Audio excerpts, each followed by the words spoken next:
So here's the dash after some minor repairs on it. Let me flip it over. And I've had to rebuild this whole section here. I've still got to do some more on it.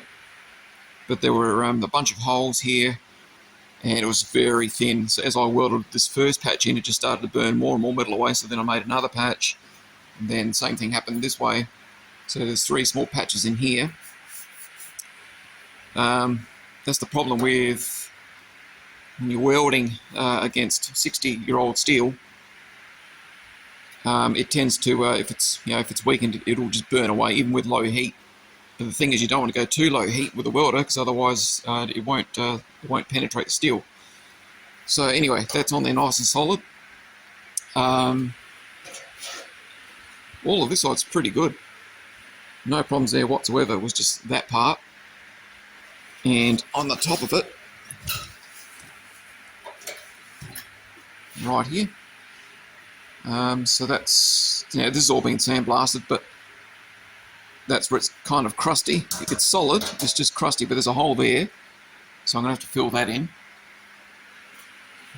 And the other side's pretty good. But I've just gone and got this stuff here.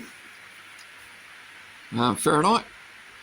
I've never used this before. I've used other stuff that's rust converter.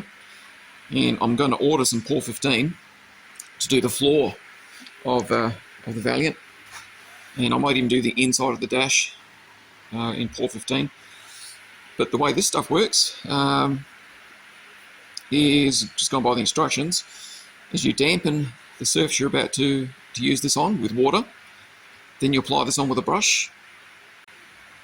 And then once you've applied this, you just, a few minutes later, just dampen the surface again just with a spray bottle of water and let it sit for about 24 hours.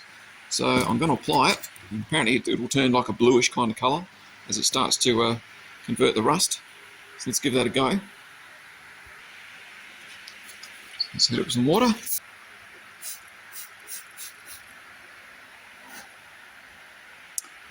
Actually I was going to fix that up first. Let me start this over again. Alright, so I've just filled that hole in with this copper block behind there, and just filled that in. So let me just flatten that off, and then I can start the procedure of putting the converter on. Alright, that's all filled in, so let me start that process again, which was a bit of water, just to damp it. A little bit over here even. A bit there. A little bit there.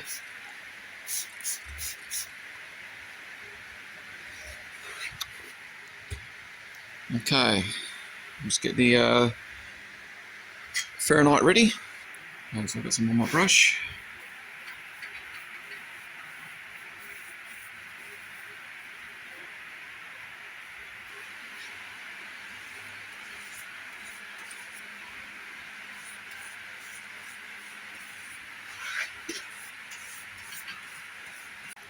So this is about 15 minutes later, and you can see it's definitely going blue in colour.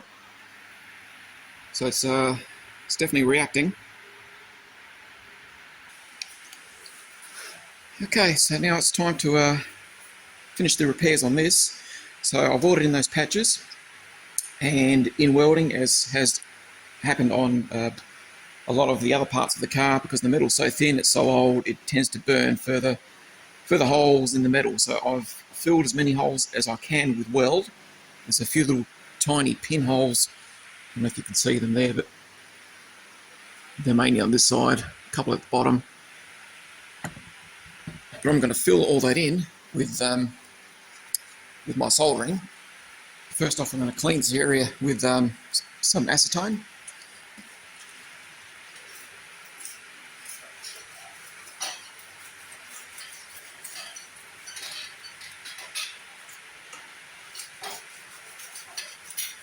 That's nice and clean. So you can see all these little grooves in here where the new metal meets the old metal. In between the welds, there's like little craters. that's what I'm going to fill in with the soldering. So this is just one piece of metal here, because yeah, it's going to be staring at you when you're driving the car, so you want it to look kind of nice.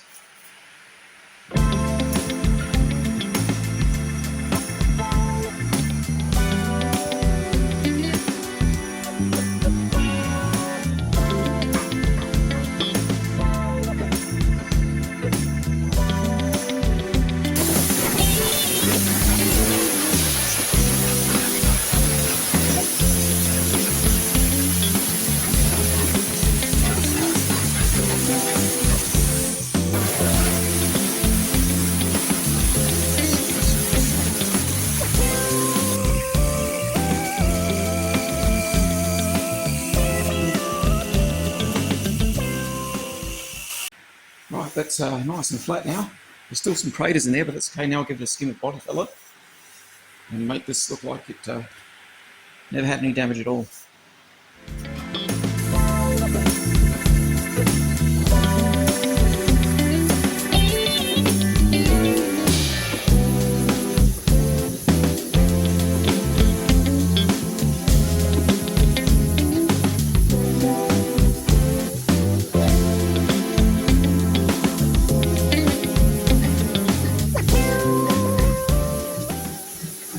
Okay, so that's almost there. I'll give this another skim, but it's really flat now.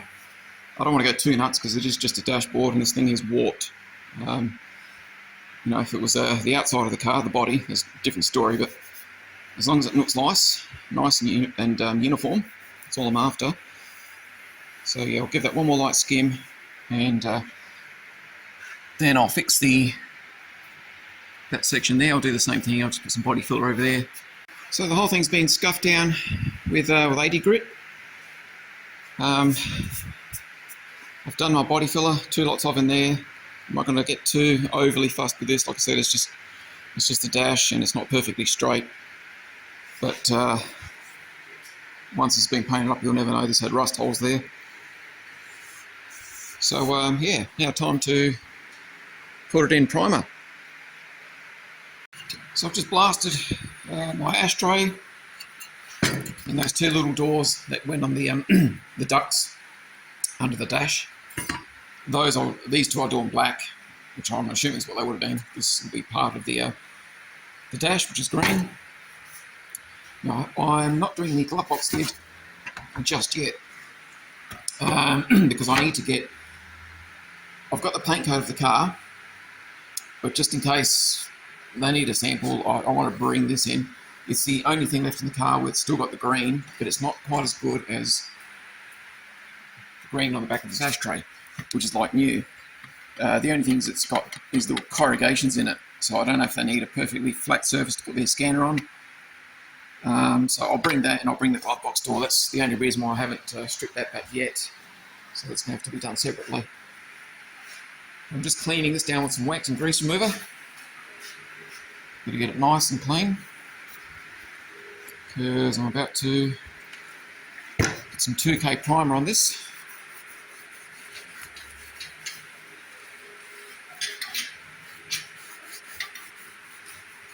Now, like I said, I'm not going to treat this like the outside of the car, but I want it to look nice.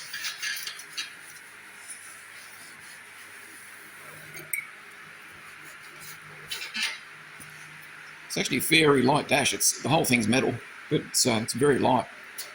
I thought when I first took it out, I thought it was going to weigh a ton. There's not much to it.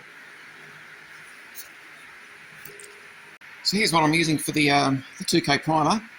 I think it's pronounced Mobile. You can't see it because it's got some overspill over there, but it's 4:1. So 4 parts this primer, 1 part hardener, and then about 10-15% reducer. So just give this a good stir.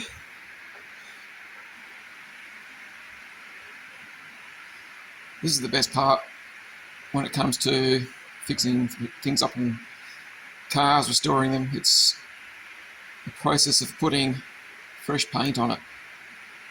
It's like the reward of all the hard work of doing all the ugly work, all the rust removal and stuff. This is where things start to look pretty again.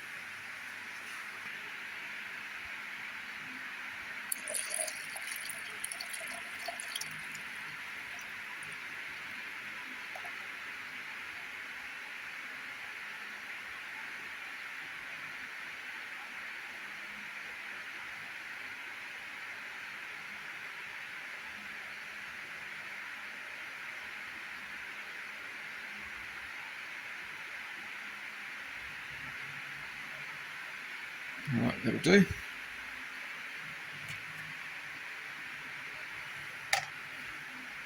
Okay, so that finish straining its way through. And while that's happening, let me mask up and get ready.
So that's after 3 coats. Primer. So I'll let this sit now for probably a good couple of weeks before I even bother sanding this.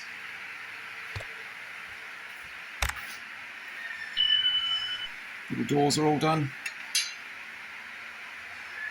There's the ashtray.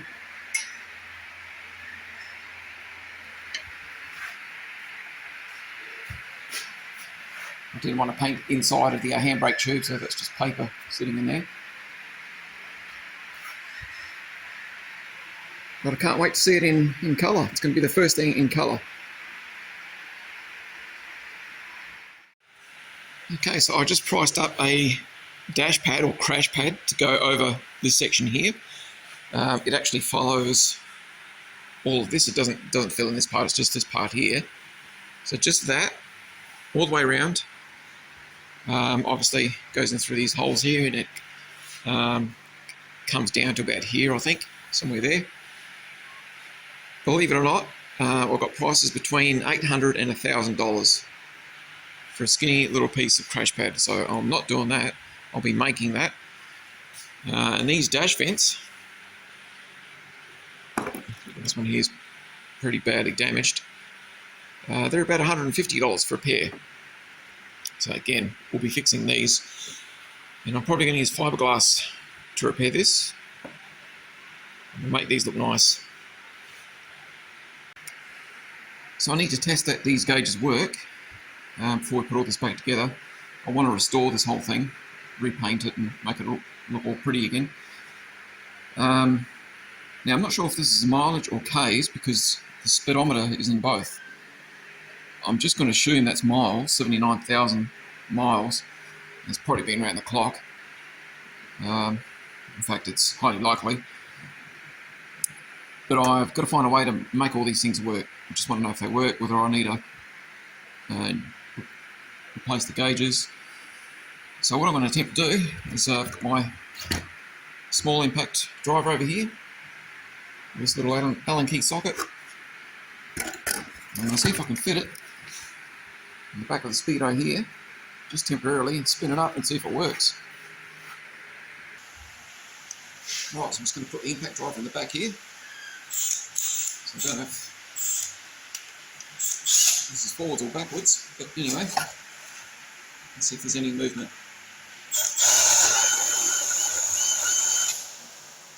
Try the other way.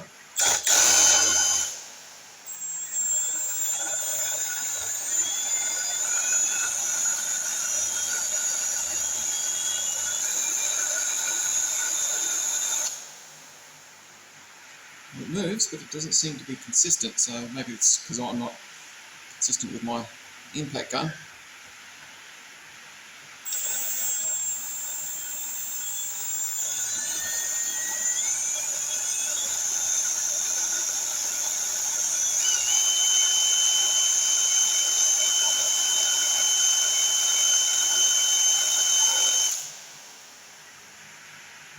That's full speed with the impact gun, so yeah, I don't know. Well, obviously it moves. Now, given that the engine looks like it's been restored, now I didn't do it myself, you've seen it in the earlier episodes. New pistons, valves, valve springs, it's obviously been ground. What would you do with the odometer? Would you bring it back to 0 or leave it as it is right here? Maybe let me know in the comments.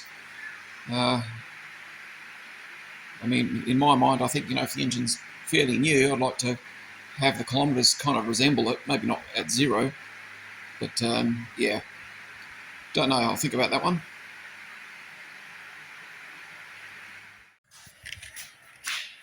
Alright, so I'm sanding this down. I've gone through, I started off at 240 grit, 400, now I'm going to finish off with 600. I'm only doing it by hand, I'm not actually using blocks to do this, it's just a dash, so so this, I'll get this paint ready.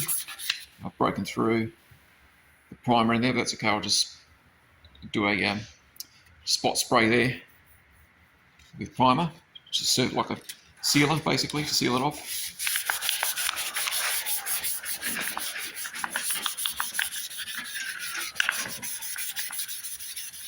So you can see, if this was the body, you'd be putting body filler across there. See all those little dark spots are obviously low spots, but again, it's the dash. I'm not going to go nuts on a dashboard. It's going to look a million times better than how it was. It's going to look great, actually. So I've just come back from the paint supply store, and I've got my paints for the dash here. Okay, so that's black, that's for the top section. And there's my green. Now, that's the paint code off the car. It was obviously Berger Paints, HA4073.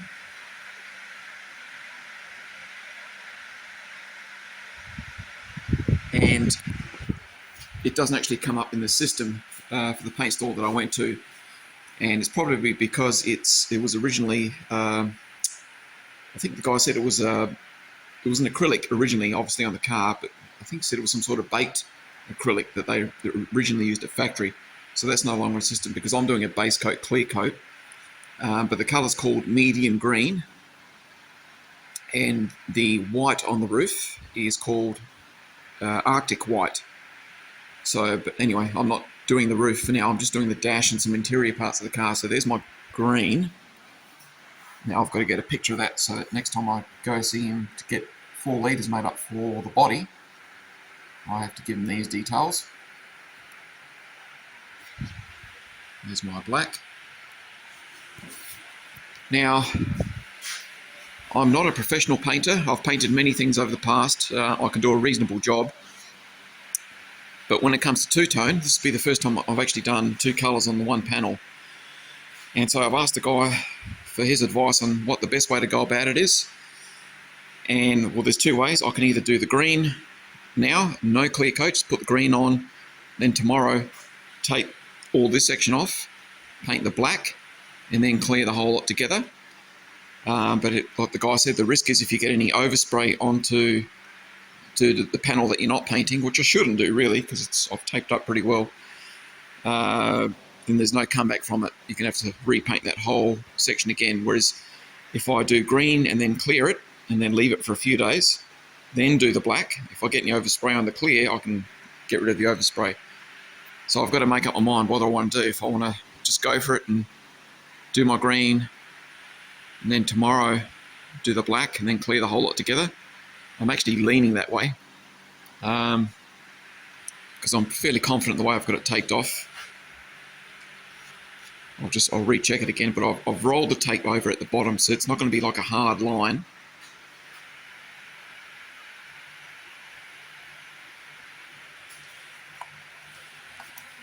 If you know what I mean. I want to get like a soft edge going into the black. Or maybe I should do what he said and just do one section, paint it, clear it, let it sit for 2 days, and then do the top section. Anyway, I'll come back to that. I've still got to get the door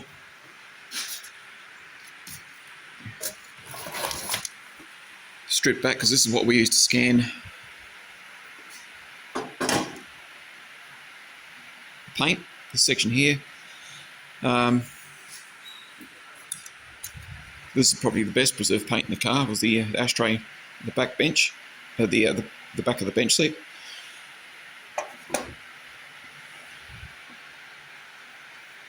I might even leave that not painted, just see how it comes out, how the new paint compares to the original. Plus I'd like to keep something authentic in the car that hasn't been touched. I doubt this has ever been resprayed. Here's my high-tech dust extractor that I use against my my blasting booth. It actually does work. Catches quite a bit of dust. Now, I got this idea off of some YouTube channel many years ago, and it's really essential, because without this you wouldn't be able to see what you're doing inside the blasting booth. It's hard enough as it is, but it does clear quite a bit of dust out of there. So there it is, hooked up. Blasting booth straight to the top of the extractor, and then straight out to the vacuum cleaner. Now, this blasting booth, this Daytona, it's actually really good. It's big enough to put fairly decent sized things in there. The ones you get at super cheap are probably about from here to there, and they're not that much cheaper than this one. I think this was about $600, $700, something like that when I bought it. I can't quite remember now. It's about a couple of years ago. The only downside is that the lighting that comes with this is really poor. You really can't see much. So I've just got some top half of my spotlights from these things here, and when I put that over the top, that gives me plenty of lighting in there. And the other thing is as well, is the guns easily, or tend to easily jam up, where you're just pushing out nothing but air. And I found what the secret is just to put, with your glove on of course, under full pressure, is to put your hand against the nozzle here and pull the trigger, which forces the air to blow upwards, to blow all the gravel up, which then makes another clearing through the tube. Then you let it go and you start spraying again. So you've got to do that once every 5 minutes or so. Because I was wondering what's going on. Yeah, it's not blowing out air. I'm pulling the nozzles out, clearing them. But that's all it is. It just gets jammed up in the tube. So for the money, it's not bad.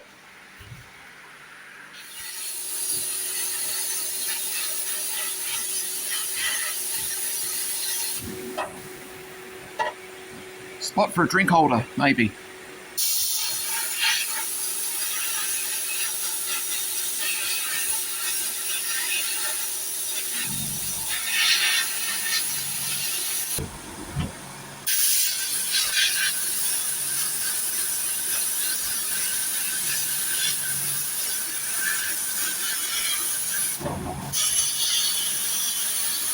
So there's a glove box door.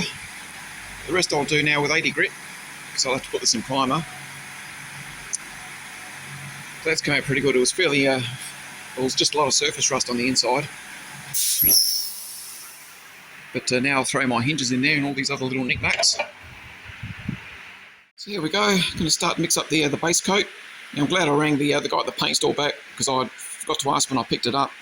I was just assuming it's 2 to 1, as in 2 parts paint, 1 part reducer. It's actually, this one is a 1 to 1 base coat. So I'm glad I asked him that question before I started. So anyway, let me stir this up. And that's what it looks like straight in the tin.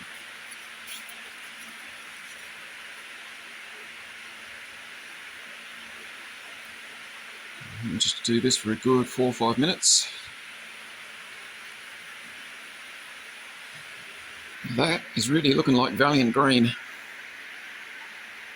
That just reeks of 60s cars, doesn't it? Looks pretty good. So this should be enough, more than enough actually, to do the dash, because it's not the whole dash it's in green, it's only the bottom half.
There we go. I've actually put 4 coats on, because I had leftover clear and didn't want to waste it. Well, I'm not saying it's flawless. That's come out pretty good straight out of the gun. In fact, I don't even think I want to wet sand this or anything like that. It's just the dash, so that looks pretty good.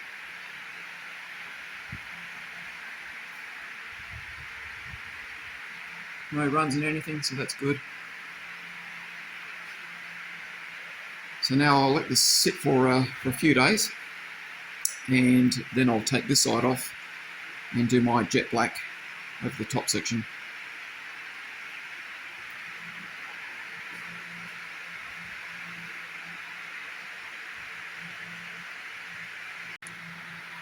So just comparing the original green, which I assume this ashtray is, it's pretty close. Well, very close actually, except this would most likely be acrylic, whereas I've done a base coat clear coat finish.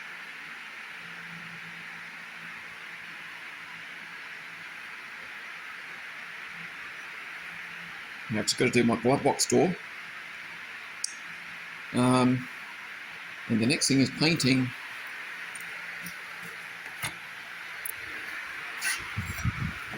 these inserts. Now painting them, that won't be hard, it's just black, but I don't want to lose that writing. So I've got to find a way to preserve that, but yet redo the black, and then go over that once again. The thing is, it's not raised lettering. So if I paint black over this whole thing, I'll lose all of that and I won't see where it was. So I might have to put some tape over that and then just blend in the black as best as I can. I don't see any other real way of doing it.